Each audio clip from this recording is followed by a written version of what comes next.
extensive background in news and a popular radio news presenter, reporter, and producer. Sarah, take it from me.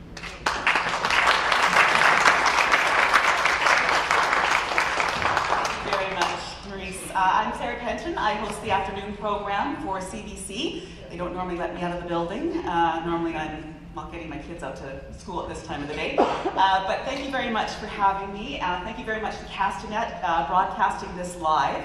And if people are missing it live, they can catch it anytime. I watched yesterday's debate and the day before on the Castanet website. So we'll be playing some of it on our morning program tomorrow, but if you want to watch the whole debate, it'll be on the Castanet website. So thank you so much to Castanet for broadcasting.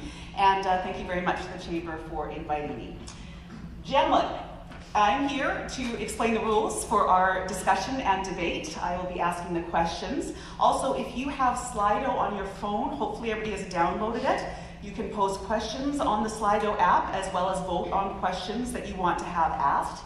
The code is up there, so hopefully everybody has that, and we will get this conversation started. So the way we're going to start, we've already drew for order. And each candidate will introduce themselves. They'll start off with 2 minutes, and they can each introduce themselves, talk about what's important to them, and then we'll get into questions. We'll ask longer form questions. Each candidate will have 2 minutes to answer the question, and everybody's allowed one rebuttal. Sorry, this is your 53rd. This is my first, so I'm gonna get a little wrong or two. There are one rebuttal per. If it's a fulsome conversation, 2, but then you have to move on. Each person is allowed one minute rebuttal. All right. So why don't we start off with our introductions, and Woodward, she is our first presenter. Thank you, Sarah, and thank you everybody for being here this morning. It's an honor to be able to sit on the stage with the candidates beside me here. My name is Loyal Woldridge. I am a 2-term city councillor, former chair of the regional district of the Central Okanagan. Thank you also everybody that's watching online. I know this day and age, being digital is a lot easier. I've been serving on council because I think we want to make a difference in our community around social issues. I was a small business owner. I owned a business downtown for many years, and I saw the escalating social issues that we continue to see today. And I wanted to understand our city from a grassroots level to not only identify problems and challenges, but work towards the solution. And we're definitely not there yet. There's a long way to go. But this has afforded me the opportunity to really understand Kelowna, to understand Kelowna from a broad perspective, not just 1 or 2 issues, but how they all intersect together, whether that's poverty reduction, or having access to safe, affordable housing, or supporting our business sector in a strong way. I've always fused a business mind with a social heart because I think you can do good and do good in community, and that can get lost often. Sometimes we think you can only be pro-business or be socially supportive, but I truly believe that you can have both. But at the end of the day, it's really these conversations that matter, and every election is an opportunity for all candidates to reach out to the community to understand what are our priorities, how do we need to move forward together, and that's how we build a stronger Kelowna, that's how we build a stronger British Columbia, and something that I'm committed to. So very honored to have this conversation today, and look forward to more of the priorities. Thank you very much. And up next, we have Michael Hume. Hi, and thank you for coming today. Thank you to the Chamber of Commerce. Thank you, Sarah, and thank you, Castanet. I want to really thank you for coming out today and being part of the conversation and learning and listening and getting informed. It was identified that getting informed is the first step, and that's why it's important that you're here today, because we're here to listen and to learn. I consider myself a lifelong learner.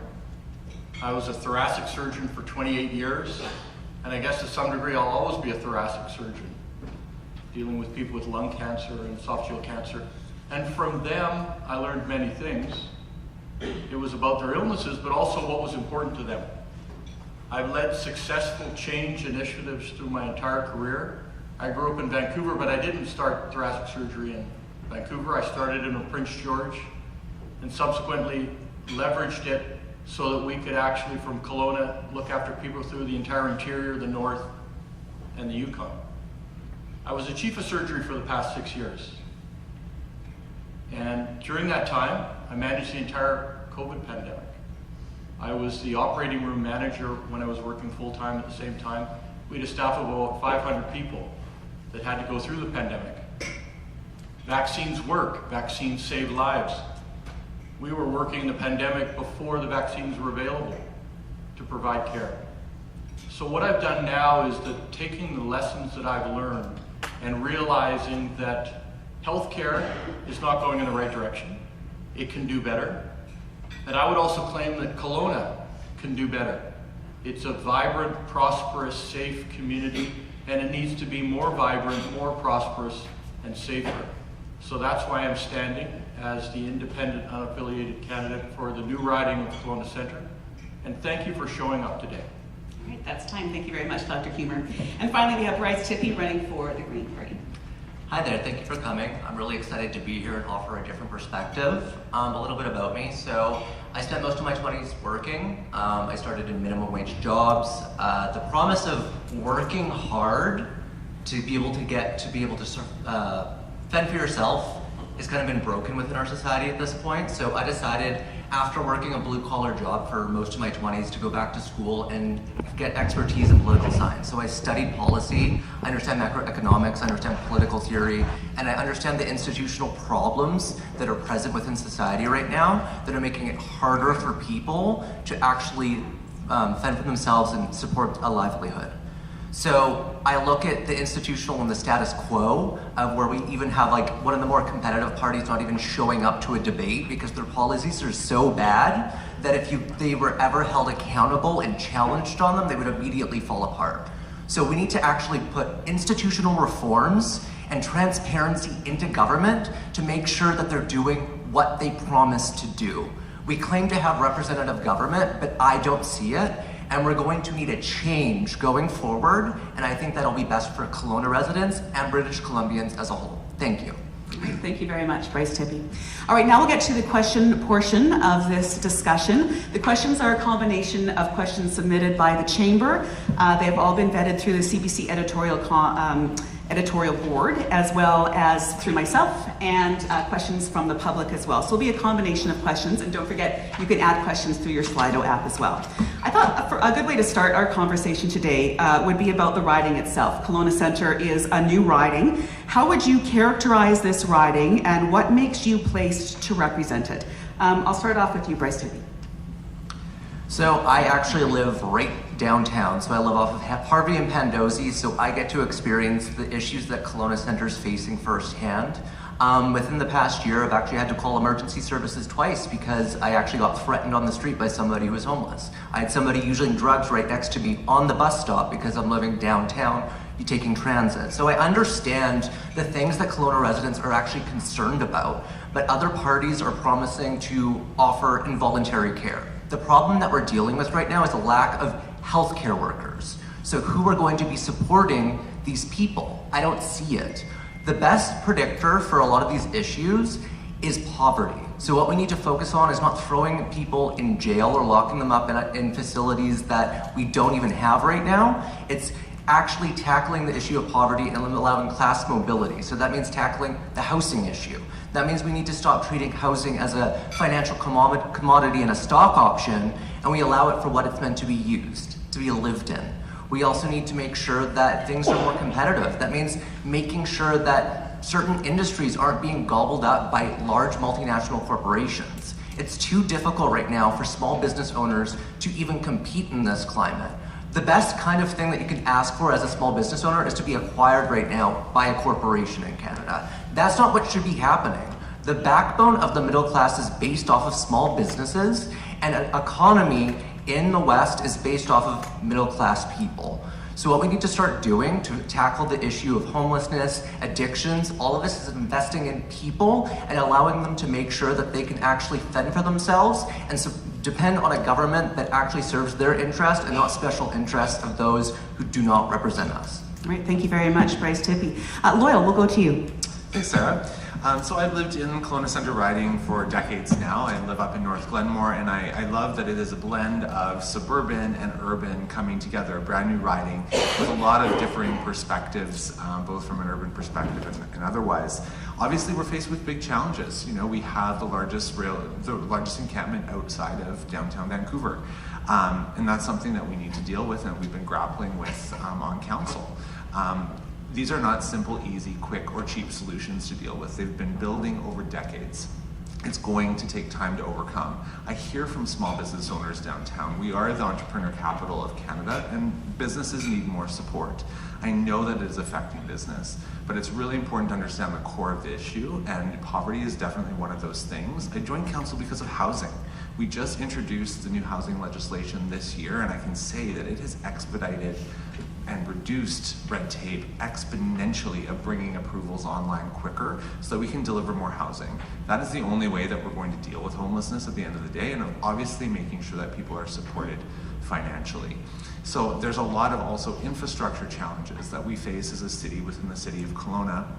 Downtown is slated to be our largest growing urban center, which means that we're going to rely on partnerships with the provincial and federal government to invest here to grow our infrastructure, whether that's our transportation system, whether that's pipes in the ground, whether that's healthcare or schools and education. We have to continue that advocacy to the province. It's something that I've been working really hard with our council on, but we have to have that partnership with all levels of government, because as a local government, we have to have a balanced budget and we can't run a deficit, so we rely on those relationships that we've fostered over time. Thank you. All right, thank you very much, Loyal. Next, and finally, we'll hear from Dr. Humer, your thoughts on this riding and what makes you placed to represent it. What a fabulous riding, Kelowna Centre. It's an urban and suburban riding. It's the only new riding in the provincial legislature outside of the Lower Mainland because of the growth. And it's situated right here where we are. I too live in Kelowna Centre. The Conservative candidate who isn't here lives on the other side of the lake. I walk this riding, live just on the other side of Harvey. I prefer to walk. I walked to work for years at the hospital. I like to walk, I like to ride, I like to see people, and I like to listen to people. One of the things we've done is, over the past 6 months, we've gone to more than 5,000 doors to learn what issues are affecting the people in Kelowna Centre. It's a beautiful area, but it's suffering. It could be doing better. Businesses are having difficulty. Downtown businesses are having difficulty with the financial implications, with the crime, addictions issues, mental health issues. I would say housing is not the only thing to do, or that housing is not the only solution to homelessness or even to poverty. It's prevention. I absolutely believe we need to get away from a reactive world where we're responding to extreme ideologies on different parties, and we need to get to prevention. We need to prevent these situations. I'll talk more about urgent access to primary care.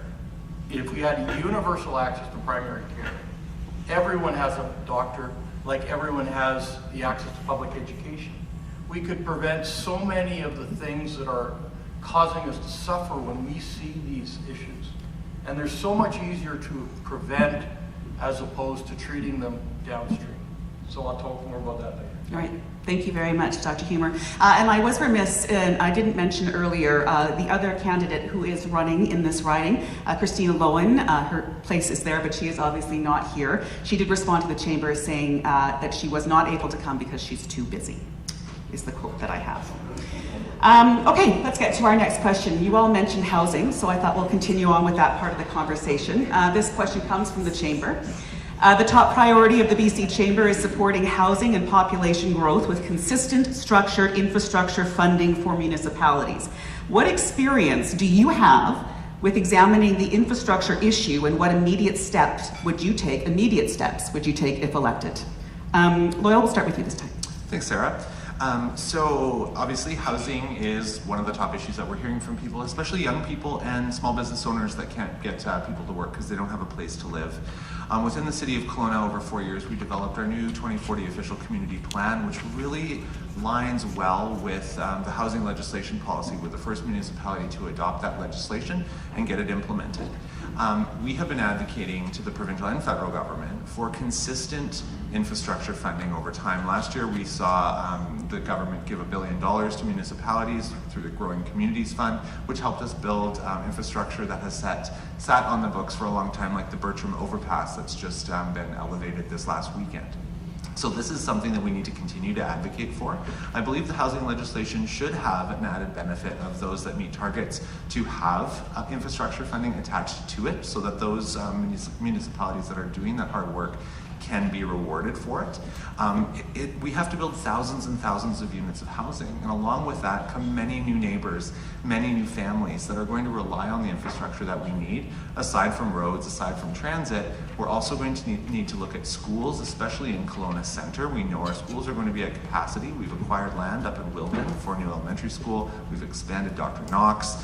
And then we need to also look at how we could partner with the city around Parkinson Rec Center, because there's still space there to also look at a school. So there's a lot to do on infrastructure, but municipalities really need the support to have consistent funding over time. Of course, it's going to have a budget implication, so we need to look at how we can structure those housing targets to align well with what the cities are building. Okay. Thank you very much, Loyal. Question for the person who runs these things. Every person has a 2 minutes, but do we do a rebuttal before the 2 minutes, or does it? Yeah, if they want to. Would you like to just answer next, Dr. Humer? Would that work? Sure, I'll Yeah? answer, and then if I need a rebuttal, I'll put it in there, and I'll start Sure. with, Loyal, you're a very visible city councillor, and I respect that completely. When you talk about we, I need to have clarity whether it's the party that you're running for, the New Democrat Party, that has been the government for the past 7 years, or whether it's you in your council role. Because it's very hard to believe that the NDP's housing policy has been good for Kelowna. The way it was implemented must have placed significant challenges on the city council. The question was about infrastructure support. The city council would have infrastructure plans in terms of where their growth is supposed to be. And then your party that you're running for, which is the NDP, came out with brazen determinations in terms of how they were going to determine housing plans. I fully support the city councils. I want them to have the authority to implement their plans. Government's role in terms of infrastructure is making sure there's infrastructure support to be able to determine where growth is going to be. Because the NDP is now, your party, the NDP, has now changed it such that with things around housing and without short-term rental, they've taken away voice from the citizens and from the Chamber of Commerce and frankly from the council.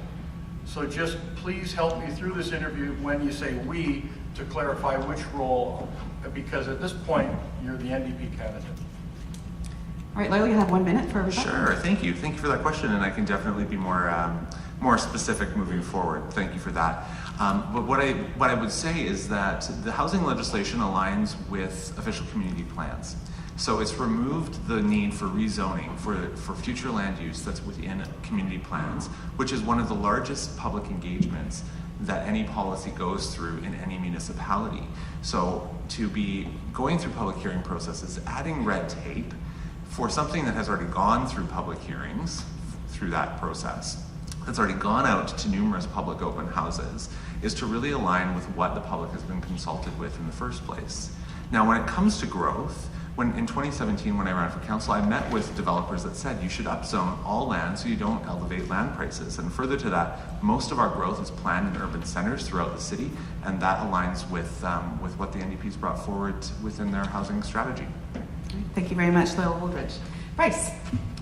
So this is a simple macroeconomics 101. So it's a supply and demand issue. So what we need to start doing is understand that we need to increase supply, but we also need to cool demand. And how we cool demand is that we make sure that big multinational investment firms aren't buying up all Canadian real estate that are meant for Canadian residents to live in and not using it to offer for their stock, for their shareholders.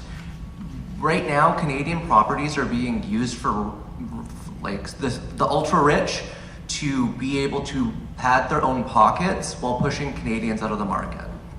Young people like me aren't going to be able to buy real estate at this point. As things keep going up, raising 20, 30% every few years is just unsustainable to be able to run an equitable society.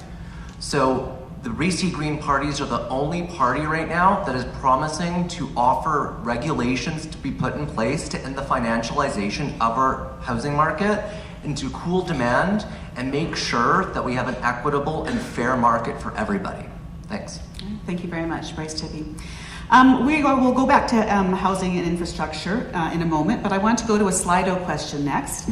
And the question is, do you think how will each candidate work with First Nations in support of truth and reconciliation? And Bryce, we'll start with you.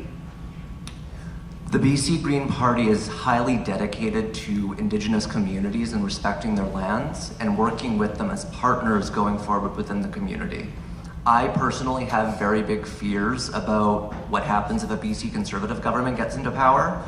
In their platform, they've both promised to expand pipeline production within British Columbia and expand the building of natural gas wells. They also promise to criminalize any activist behavior that blocks roads to projects. So I think back to 10 years ago, in the 2015 time, during the Harper era, when there were indigenous communities trying to block projects from pipelines and oil companies who are building on their lands without their consent. So I fear that we're just going to repeat the same mistakes, and I think this needs to be brought to attention. And unfortunately, the BC Conservative candidate is not here to stand up for their own platform and be held to account and be transparent, so I wanted to bring attention to this. But yeah, so we need to focus on working with Indigenous communities, and Indigenous communities understand the threat that the climate crisis poses to them. They depend on local subsistence for supporting themselves and their communities. And already, their local ecosystems are being threatened, and species are being threatened, and they're dealing with a threat of extinction due to human-caused pressures. So we need to focus on being able to work with communities, treat them as partners, and keep going forward and respect the international treaties that we've signed to recognize the rights and the rights that Indigenous communities have. Thank you. All right, thank you very much, Bryce. Dr. Michael Humer, how will you work with First Nations in support of truth and reconciliation? In open collaboration.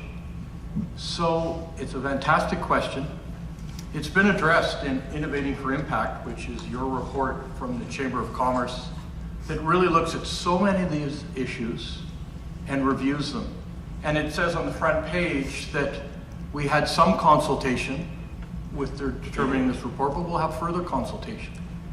And the interesting opportunity in this election is how we can get away from extreme politics and to a moderate voice, because a moderate voice is what is going to help us get through these complex issues. Loyal's NDP party with David Eby had a plan for what they were going to do with Aboriginal land. And all of a sudden, David Eby walked away from that before the election. He walked away from protesting against involuntary care. He walked away from many things. And at the same time, John Rustad's Conservatives are putting out things that aren't costed. So the point is that it's hard to know what is the truth. And as it changes during election guarantees, how are we going to determine accountability? How are we going to determine that voices don't get into the First Nations voice doesn't get overrun? So I would approach it as a mature relationship, like I will as the independent voice, speaking for you, speaking for the community, and bringing the First Nations people to the table as co-equals to collaborate to do things that could work better for the province.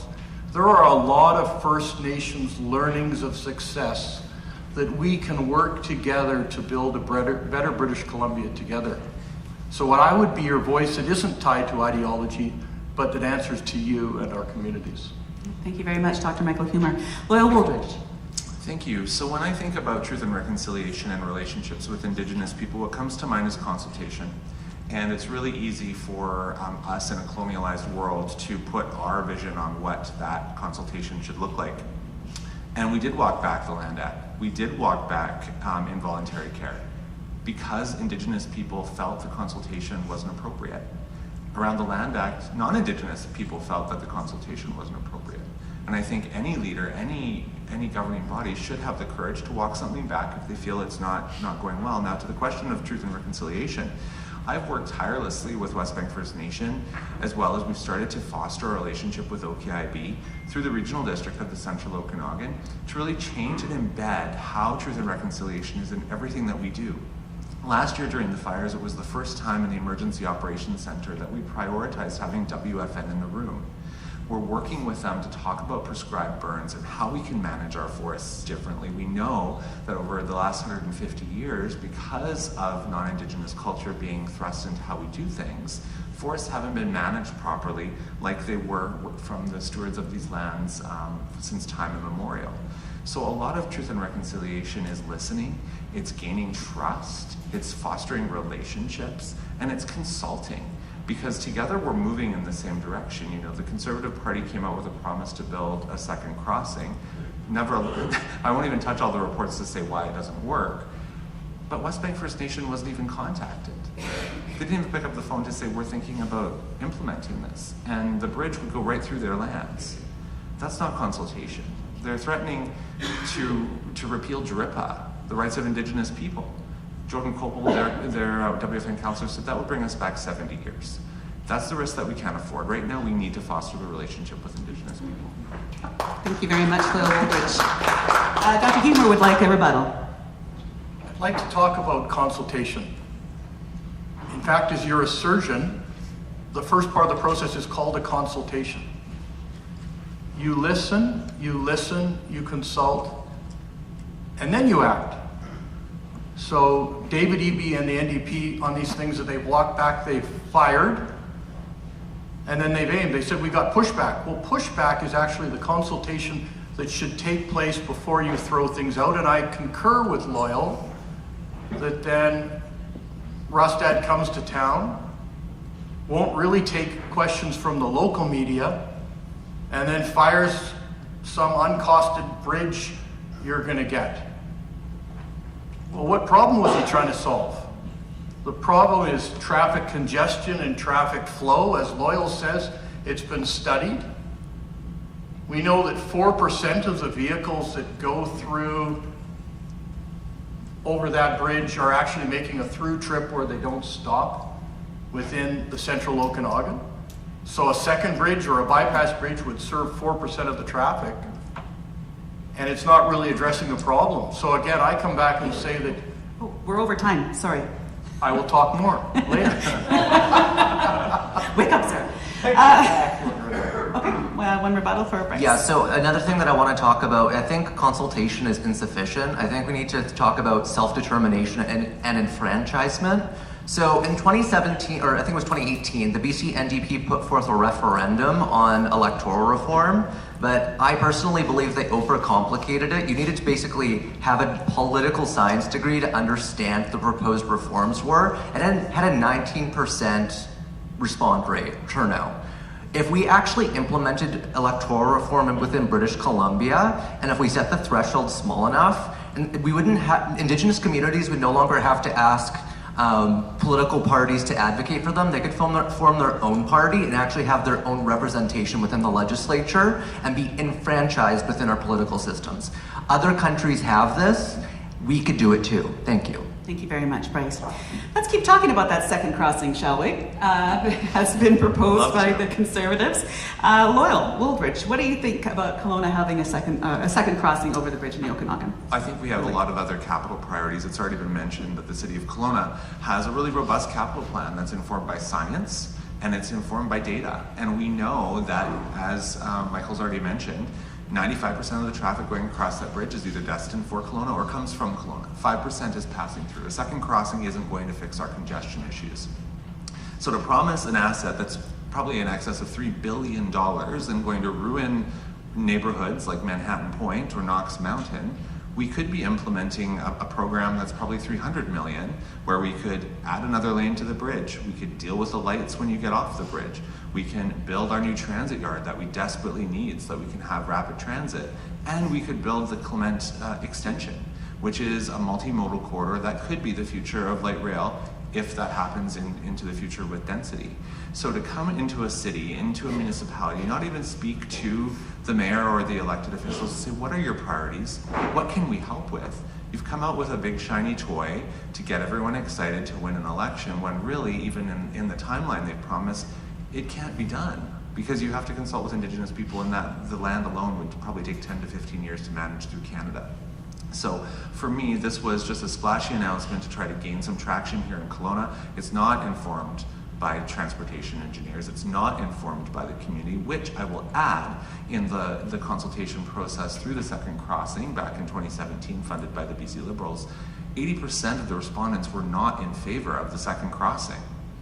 So to now come out and say that we need it is just electioneering in my mind. We have plans to manage congestion. We need to advocate for it. And they're some of the City of Kelowna's top advocacy points.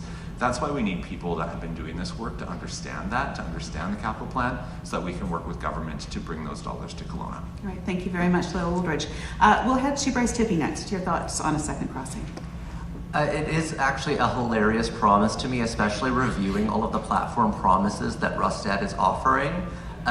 He's wanting to repeal the carbon tax and then also offer the Rustad rebate, which will cause a massive decrease in tax revenue.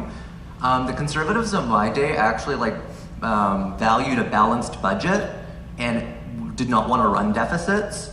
I'm predicting that with all of the promises that they're making, with not wanting to decrease our spending, which, for example, in British Columbia, 40% of budgetary spending goes on healthcare, 22% goes on education, and 12% goes on social services. That's 74% of our budget. So they're either going to have to cut one of those things, and I think that would be atrocious if they did that in the middle of a healthcare crisis to cut healthcare. We need to invest in human capital, not cut services.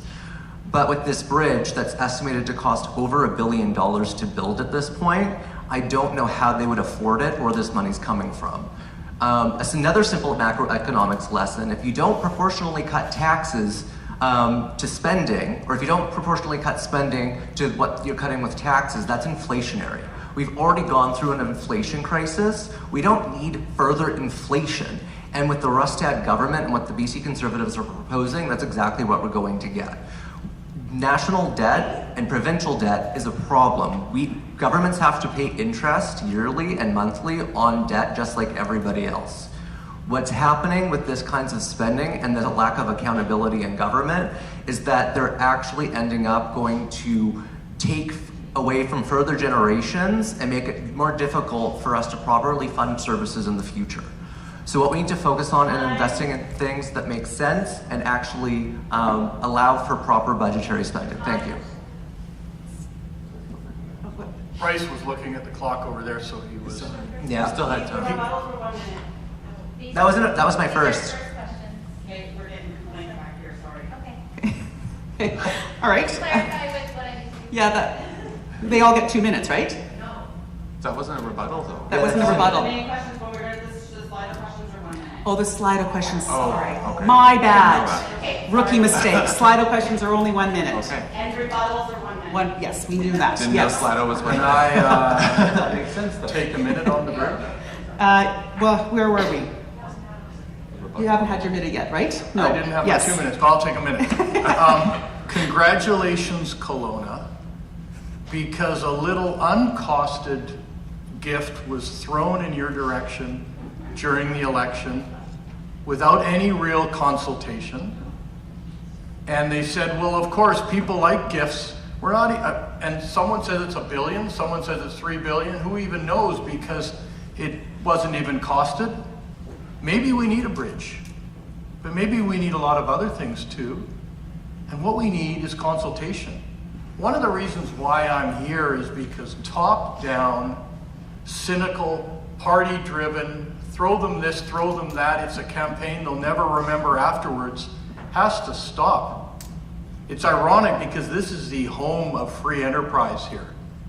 We know when I go to the doors, 9 out of 10 people say we're heading in a wrong direction. And then Rustad would have you believe, well, here's your choice, right? Well, what's happened now is I would suggest Kelowna shouldn't listen to what Victoria, Vancouver, and Prince George says. Yeah. They should look specifically I've got 10 seconds to go. They should look specifically No, at that's what they over. can do. It is over, yeah. Good. Hey, thank you so much. Now that we got that sorted out, and I also did get a note. We'll look at that. Note from the back that we're asked to refrain from clapping until after the conversation is over. Okay, let's get to a 2-minute question. Okay, everybody gets 2 minutes on this one. This is from the Chamber. The employer tax, health tax, has been made slightly more fair in the past 12 months, but still penalizes many employers with its cap on salary levels, as well as being assessed on individuals who do not receive health plan benefits. Will you, or how will you, get rid of these inequities? Okay, we'll start off with Dr. Humer. So I would go to the experts. The experts to me were Innovating for Impact, which is a Chamber of Commerce report endorsed by your chamber. And I would go with the recommendations that it makes. And it says increase the payroll limit where you are exempt from the tax. It also says at the upper end, try to deduct what you've earned from that before you pay tax. So what I would do is I would go to this manual, and these are the experts. They have made the recommendations, and I would work with them. And again, I'll have the opportunity to advocate not based on party priorities or policies. I won't be whipped by my party. I'll be whipped by the electorate, the Chamber of Commerce, City Council, and I'll look at their report. Okay, thank you very much, Dr. Humer. Lowell Wooldridge, your thoughts? Thank you. Yeah, and I think this is an example of how government adjusted their sales with the recommendation from the chamber. The threshold was originally 500,000. It's been moved up to $1 million in payroll. And this is an example of collaboration. This is an example of advocacy. And I think the chamber does an exceptional job of that. Moving forward with business, we know times are tough right now. They're tough for people, they're tough for small businesses. And I'm a big fan of task forces to get people around a table of all walks, whether it's business or social, to find out what the strategies are to make everyone move forward. We removed MSP from our household expenses a few years ago. We can't forget that. And we moved the threshold up to $1 million to soften the impact on small business. That was some of the feedback that we heard from the business community, and that's what we did. So I think the reports like this are great for advocacy, but at the end of the day, we need to have task forces with everyone around the table so that we get everyone's perspective, and then that we can move forward together. Thank you. Thank you very much, Lowell. And Bryce? So I feel like in the 21st century, governments have been dealing with decreasing tax revenues. The 20th century, if you think back, that was the strongest time that we saw the middle class at its strongest. So going forward, what we need to look at is what is exactly happening. The ultra-rich, people like Jimmy Pattison, are paying a less tax rate than what most people are actually wanting, or most regular Canadians and British Columbians are spending. So we need to stop crushing the middle class and small businesses and stop increasing extra things that are going to hurt people regularly, and start looking at how globalization and how accumulation of wealth at the top 0.01% is impacting regular British Columbians. So we need to actually have more common sense policies that do what government's good at, and that's wealth redistribution. But we don't want to start retaking from people who are only the middle class or small businesses, or even the upper middle class, because times are tough. Housing is too expensive, and that makes it that real estate is expensive, and paying your lease if you own a business is too expensive. Costs are too high. The BC NDP just keeps raising the minimum wage as well, which is crushing small businesses. It is far too profitable, or it's far too difficult to be profitable in this environment, and the economics just aren't sustainable going forward. Thank you. All right, thank you very much, Bryce Tipping.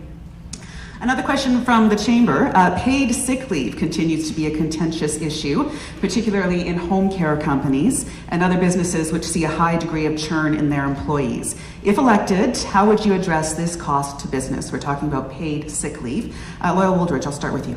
Thank you. Yeah, I think through the pandemic, we learned how important it is for people to be able to have a structure to keep their employment while they're ill, and how important it is for people to not spread illness during a time of sickness. And that was the intention behind the paid sick days. Now, I've heard from small businesses that we need to look at this. We need to look at how this could be better resourced. and have those conversations. And we're committed to doing that. We've heard from some businesses that think there should be more. We've heard from some that think there should be less. So again, it's finding that happy medium, but at the end of the day, workers should be supported if they're not feeling well. But there is a place for government to play in terms of how we're making sure that small businesses aren't impacted. But at the end of the day, we can't lose sight of the healthiness of our communities and making sure that our workers have a safe work environment and that they're cared for if they're ill. Thank you very much, Lyle Wooldridge. Bryce Tippy, next. I believe that, yeah, supporting workers is incredibly important. There's lots of empirical data that shows that when workers are happy and doing well, their increase in productivity is apparent. Productivity is incredibly important to the profitability of a business. So those are really important. I do think that we need to look at whether or not those costs being put onto small businesses is sustainable, especially when costs are so high. But yeah, I think that during the pandemic, we did see the necessities and the how important it is to value public health and make sure the environments that we're working in are safe. But we do need to do more to be able to support businesses, and I think that maybe making it so that we could actually make it a tax cut or reducible, and making it so that the costs aren't being displaced onto regular people, and making sure that government is being able to do the balancing act, making sure that regulations or policies that we have in place are not punishing just regular businesses. Thank you.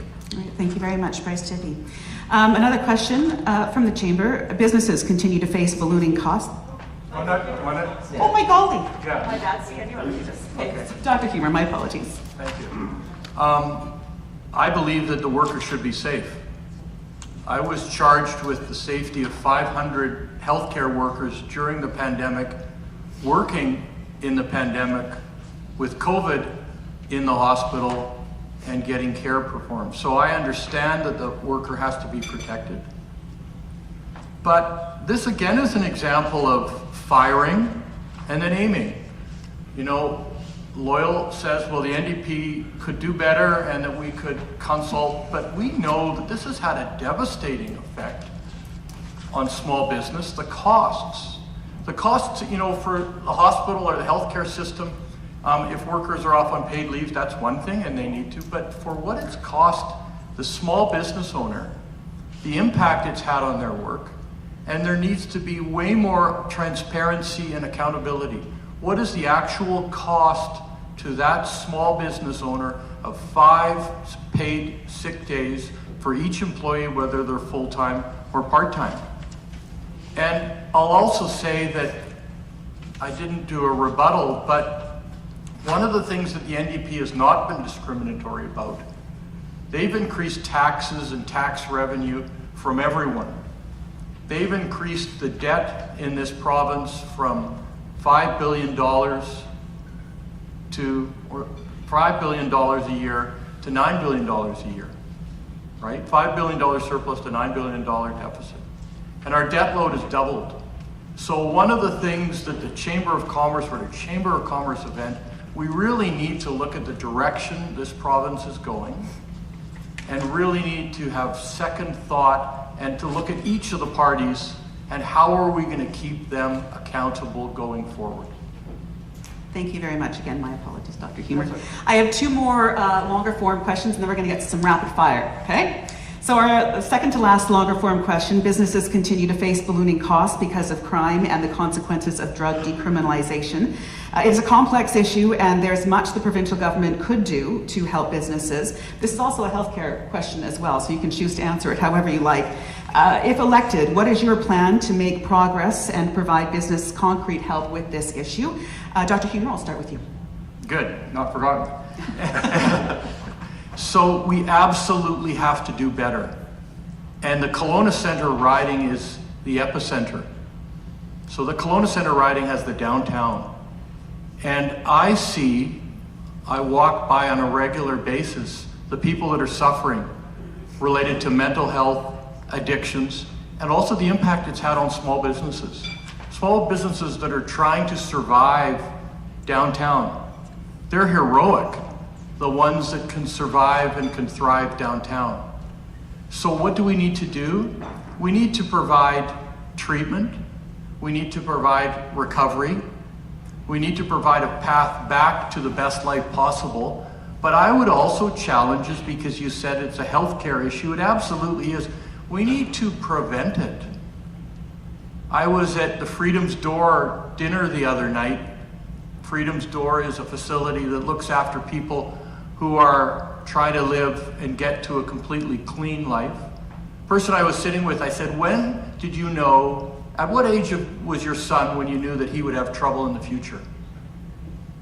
5 years old. He said, when my son was 5, I knew he would be in the criminal justice system and he would be an addict. So yes, we can treat downstream, and yes, we can do as much as we can downstream. We need to prevent. We need to prevent. We need to have universal access to primary care and all of the services with that. And in fact, it won't cost money. It'll save money. We're investing way too much money in society trying to cure the ills and deal with them. Then when we up front take a leadership role, we can absolutely do better.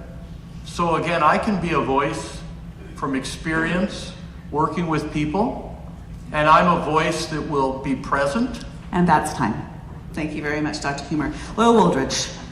Thank you, and there's no doubt, as I mentioned in my opening comments, the effect that social challenges have had on our downtown, all of our business communities, and the people that are suffering on our streets.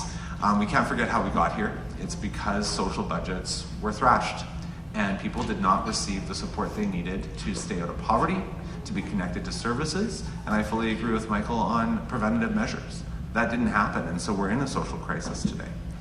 Now, we have to obviously do better for those services. I'm going to respond to the healthcare side later, but what we've done is we have created the Repeat Violent Offender Program, and we saw an influx of 30 people in our community that were having hundreds of interactions with police officers a year.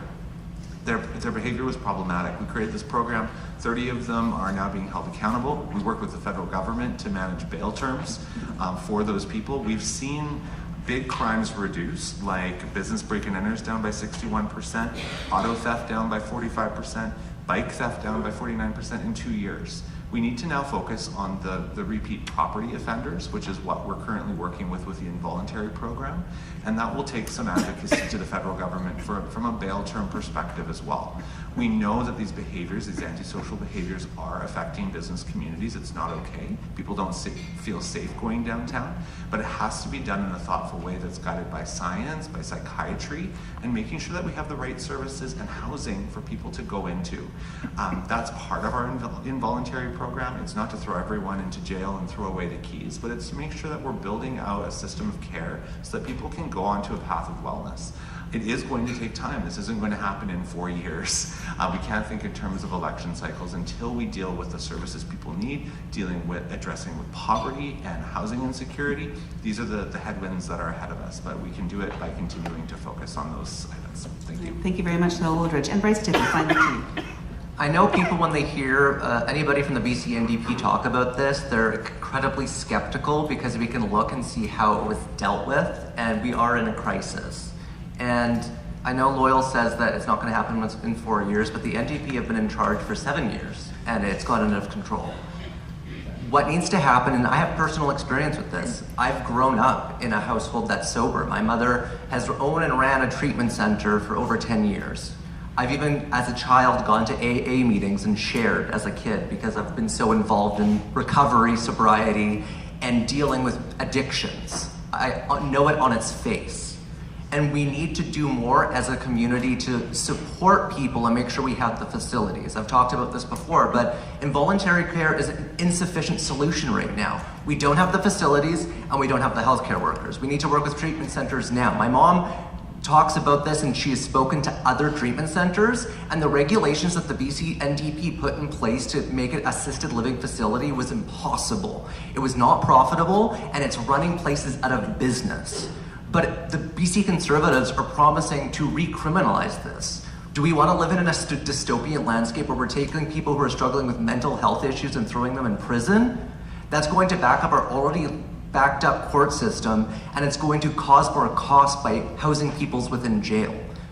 What we need to do is focus on rehabilitation and treatment. And how we do that is proper community supports and universal mental health coverage, which is being offered only by the BC Greens. Thank you. All right, thank you very much, Bryce Tippie. Loyal Wooldridge would like a rebuttal. Thank you. Yeah, I think the comparison of 7 years versus 16 years, which led us to this point, is what we have to remember. When you're dealing with social crisis, when you're dealing with complex issues like mental health, substance use, and housing, it takes time to build those facilities. It takes time to hire those workers. That's why our involuntary approach is multi-pronged. We do have facilities available in correctional institutions that if people are incarcerated for petty crime, they can start their treatment then. We have to make sure they have the housing to go into following that. Government also has buildings that have capacity that we can build those out to be. One of the commitments I would like to see is a regional facility here. That's a long-term vision.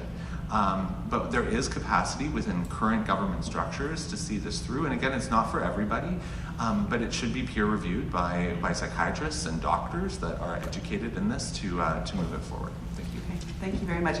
I don't think we can do a rebuttal to a rebuttal, right? But we can do one more rebuttal from Dr. Humer to this? Yes, Dr. Humer. I'll just ask for clarification, because just like David Eby the other day was not wanting to take any responsibility and was blaming global economic conditions after 7 years of the NDP, Loyal, you referenced 7 years of the NDP and 16 years, which I assume was the BC Liberal Party. You were a member of BC United till 13 months ago, and they were okay at that point. So it continues to confuse me who you're always speaking for. And I believe in accountability, transparency, and one of the beauties of being a surgeon is you would scrub your hands at the scrub sink and you'd be looking in a mirror. And the accountability was you in real time. So I would ask all of us to please try to stop looking back at previous generations or other things and try to take accountability in real time. All right, Dr. Humer, that's time. Thank you very much. Okay, last 2-minute question, and then we will move on to rapid fire. Over the past couple of years, the province has taken away some powers from municipalities when it comes to zoning in order to increase housing, also imposed rules when it comes to short-term rentals. What are your thoughts on these changes, and would you do anything to change them? Bryce, I'll start with you. So I do think that we need to work with municipalities. I think having a bloated bureaucracy and Victoria dictating to communities what they're doing, I think municipalities and local government knows what to do best. As for short-term rentals, I kind of like to use this analogy of looking if we're in a famine. If somebody's going up for seconds in a famine before anybody's getting firsts, I don't think that's appropriate, and it's kind of like that with housing. If every single person within real estate or who owns a house right now went up and bought a second piece of real estate to own short-term business, that cuts the housing supply in half.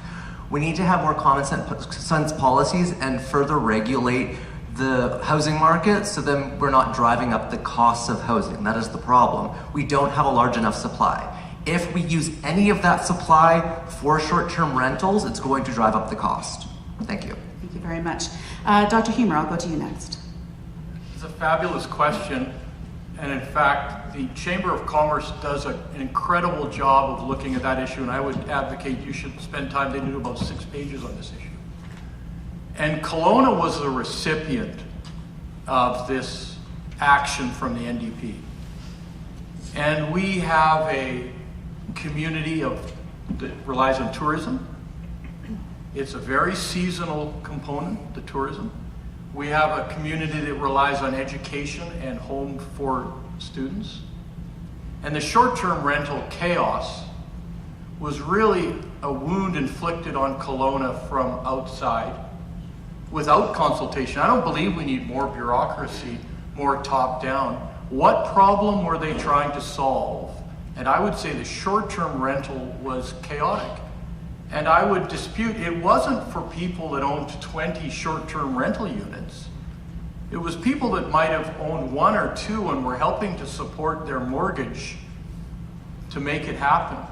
And in fact, it hasn't increased access to our community. It's just increased inequalities. So again, it's well managed here. I would encourage people to look at it, and thank you, Chambers, for having a nuanced approach which specifically looks at the impact on Kelowna. Great. Thank you very much, Dr. Humer. And finally, Loyal Wooldridge. Thank you. So in regards to the housing legislation, at the City of Kelowna, I can honestly say in my tenure there, having sat around many public hearings, barely anyone comes out to say they want more housing built. And everyone comes out opposed to it. This has unlocked and cut red tape for development. I've heard that from home builders across the province, frankly. This is the most ambitious housing plan in all of Canada. Other provinces are looking to us to see how we're doing this because we have to build hundreds of thousands of units of housing. That's our reality. We have the equivalent of a small city moving here every single year. And we have to keep pace with that. When it comes to short-term rentals, we are a resort community. We do have the ability to create made in Kelowna solutions. One that I brought forward was that there was a historically zoned area that had a building built for this, like Playa del Sol. That could be a consideration. That's why it's important to have someone on the inside to bring Kelowna's voice to caucus to be able to represent us. There's no question short-term rentals have affected the housing market. They have. There's been many studies done on it. But again, it's coming up with a made in Kelowna solution with people that understand the city and come up with solutions with that. But overall, I think when we talk about tourism, when we talk about education, it really hinges on people having stable and secure housing, and that has to be our focus. If we're going to support small business, they need workers. Those workers need a place to live. So we're going to continue to build more housing, especially more rental housing, and then in our platform, you're going to see more middle-class housing for ownership as well, which is going to be key to get people out of rental into ownership.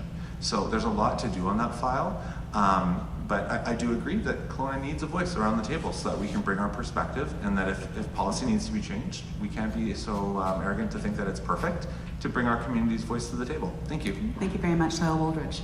All right, now we're going to a rapid fire. One question per candidate, 1 minute each. I'm going to go down the line. We're just going to continue on in the order in which you're sitting.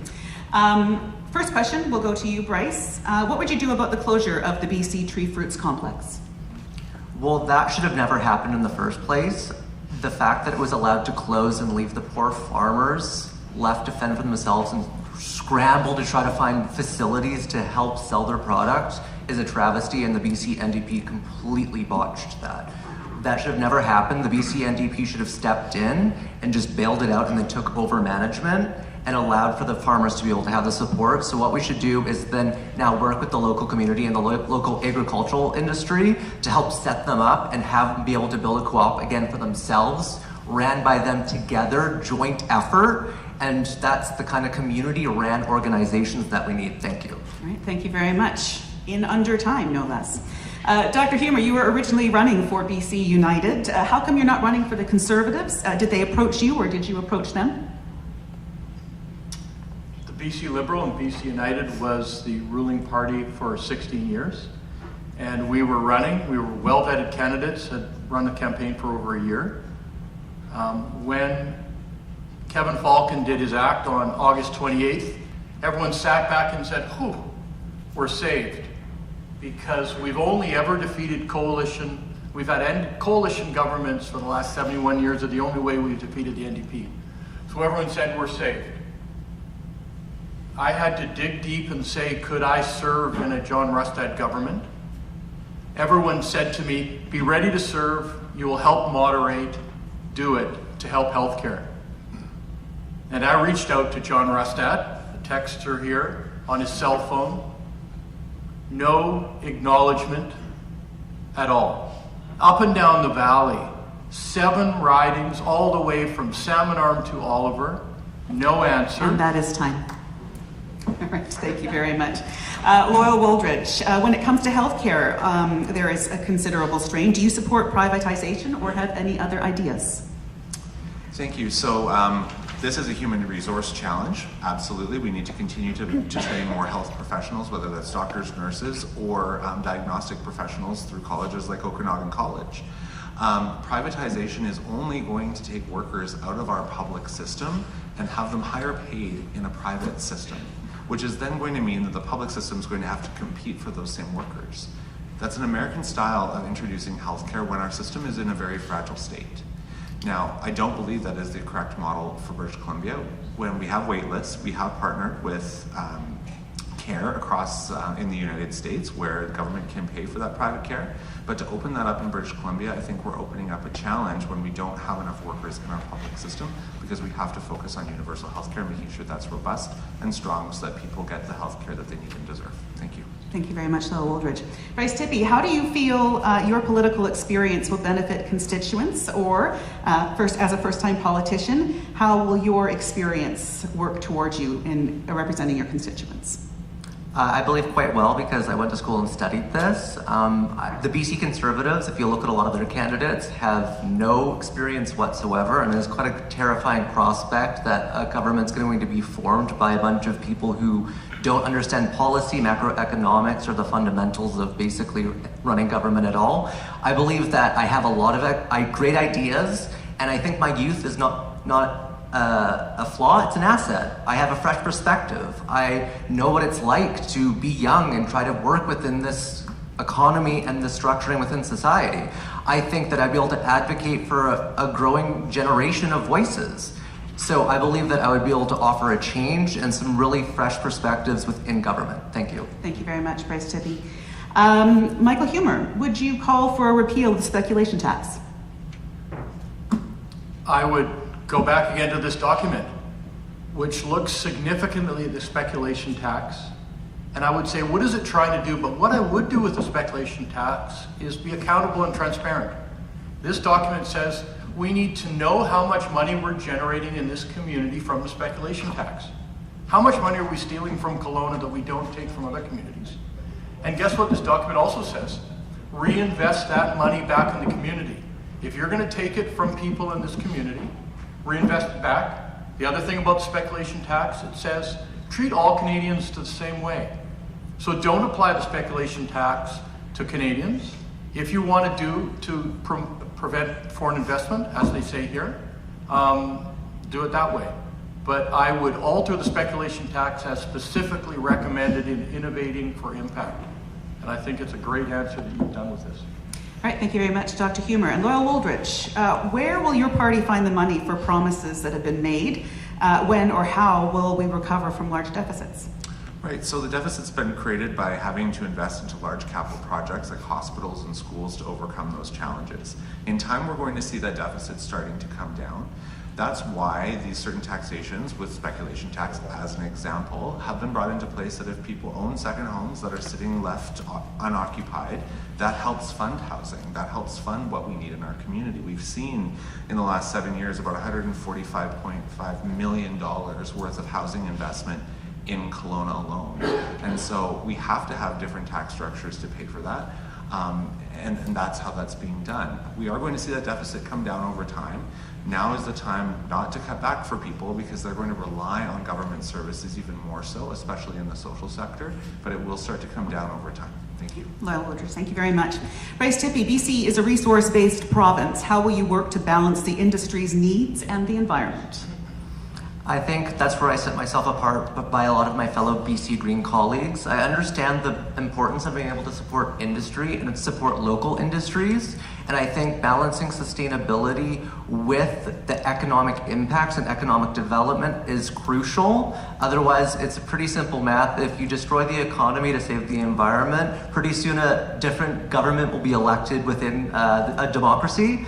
So I believe that following science and working with industry experts to finding that balance is key. So forestry, natural gas wells, everything needs to be balanced and talked to with industry experts to make sure that we're properly implementing policies that lead to success. We don't want top-down leadership where we're legislating on issues or industries that we don't understand, so we can lead to proper economic development while also reaching our sustainable goals. Thank you. Thank you very much, Bryce Tippie.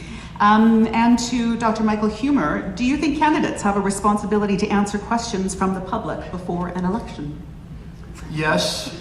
If they don't answer now, if they don't show up now, they won't show up after the election. A very wise surgeon said to me, you know what's the most important thing about a surgeon? Ability is important. But more important than that is affability. You sort of got to be nice.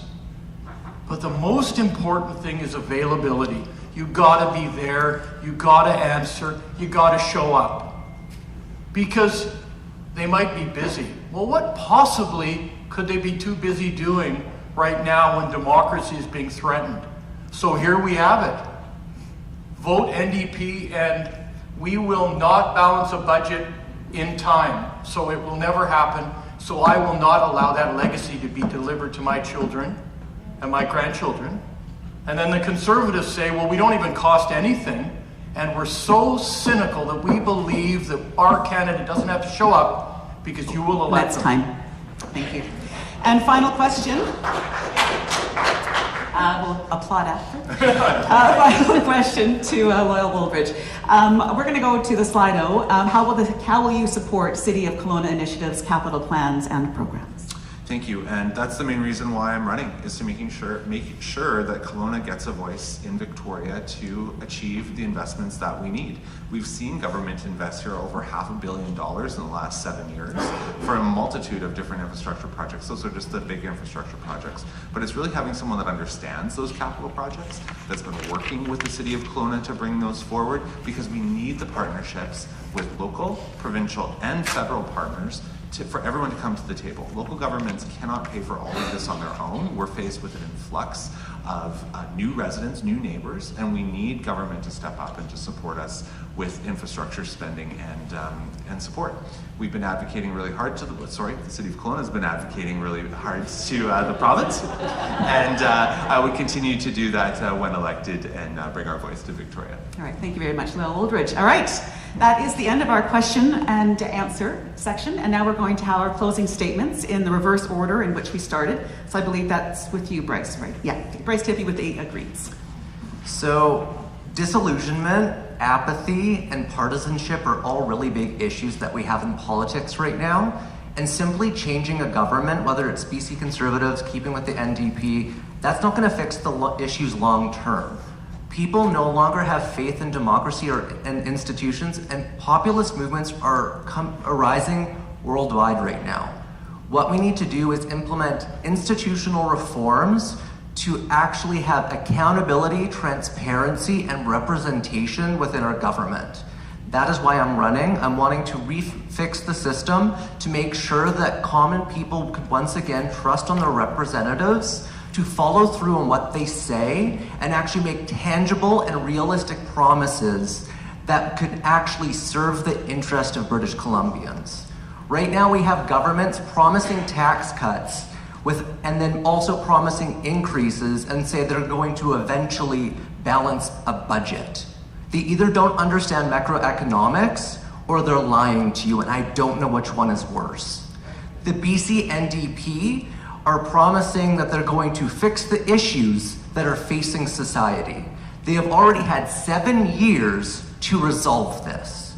I no longer have trust that they're going to be able to do that. What we need to do is refix the system and weaken the influence that parties have, so it's no longer serving party interests, but people's interests. Thank you. Thank you very much, Bryce Tippy. And Dr. Michael Humer, independent candidate, your final remarks. Agreeing with so much of what Bryce said. Okay, Kelowna, it's your time now. Cynically, Vancouver, Victoria, and Prince George said, hey, they'll vote for the center-right option, no matter what we give them, even if they don't show up. And they know that when I go to 5,000 doors, people are pleading with me, begging me, saying, we cannot have another 4 years of David Eby's government. So the math is easy. There are 93 separate elections. Neither David Eby nor John Rustad deserves 4 years of unfettered majority. It's obvious. Everyone tells me that. We all know that. How do we stop each from getting to 47? How do we have someone who will demand accountability, who will demand transparency, who stopped his career at the peak of his career specifically because healthcare and other needs needed attention? So yeah, the big parties are out against it, but I'm up for the challenge, and I want to be your MLA for Kelowna Centre. Thank you very much, Dr. Michael Humer. And final, Loyal Woolridge with the NDP. Thank you. And I really want to acknowledge that life is hard right now for people. It's hard for business owners, it's hard for individuals, and it's easy to play into cynicism and fear. And what we have to focus on is that times are tough right now. We're at the bottom of an economic cycle. We have to continue to work through that. I know the future is brighter. When we invest into people, when we partner with communities, when we come together, and maybe not everything's perfect right now, but we can make positive change in our community. I've been busy doing the work on council to understand our city from a well-rounded perspective. Not just one aspect, not just another, but how it all intersects. And I've done that very intentionally. I left the private sector, I ran a business for 16 years, my whole adult life, to enter public service because this is the service part of my life.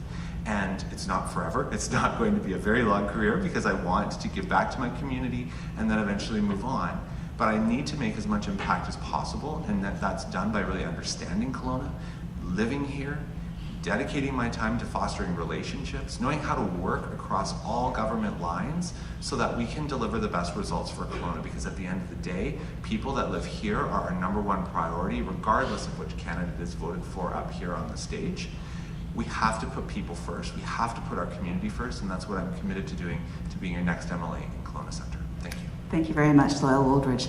And that concludes our forum. Thank you so much to everybody who came out.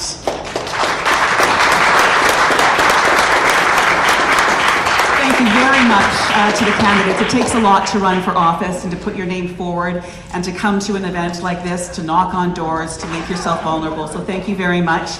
Thank you very much to the Chamber. Thank you to Maurice Harvey, Board Chair, Colleen and Caroline. Bless your souls, you did a wonderful job. And Castnet, thank you very much for running this. This has been broadcast live. If you missed it, it'll be on the website so you can share it. We'll play some of it on CBC Radio on our morning program, and join me this afternoon on the radio. Thank you so much.